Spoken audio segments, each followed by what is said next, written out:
darkest corners of the old world where reality bleeds into nightmare, there exists armor forged not by mortal hands, but by creatures twisted beyond all recognition. This is chaos armor, living metal that breathes, hungers, and grows with its wearer. But who, or rather what, creates such abominations? Deep in the Darklands, far east of the world's edge mountains, there stands the nightmare city of Jar-Nagrund, the place of fire. Here dwell the Chaos Dwarfs, a race cursed and abandoned by their ancestral gods.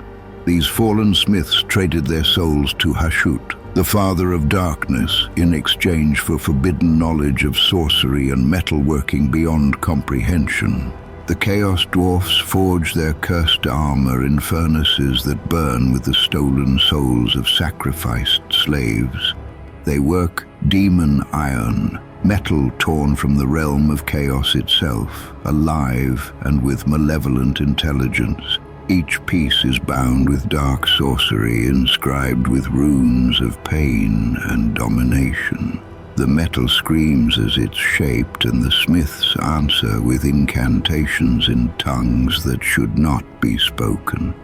But the Chaos Dwarfs are not alone in their dark craft, for in the chaos wastes themselves, where the mortal world dissolves into pure madness, there exist forged demons, entities of living flame and hatred.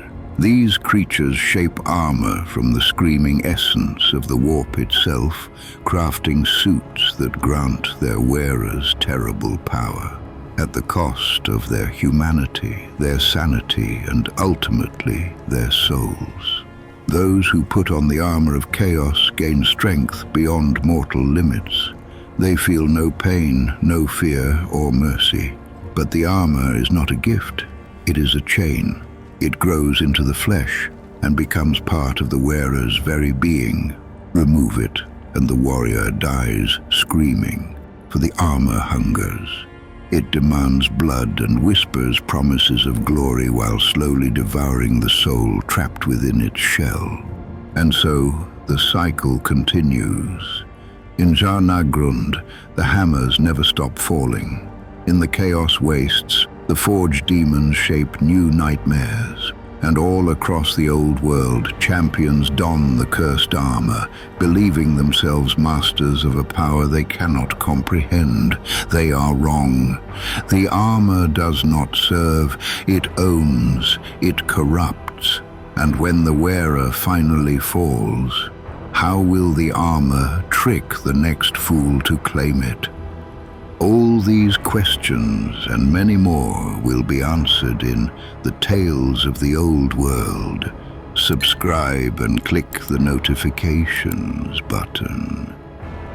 And I shall see you in the next tale.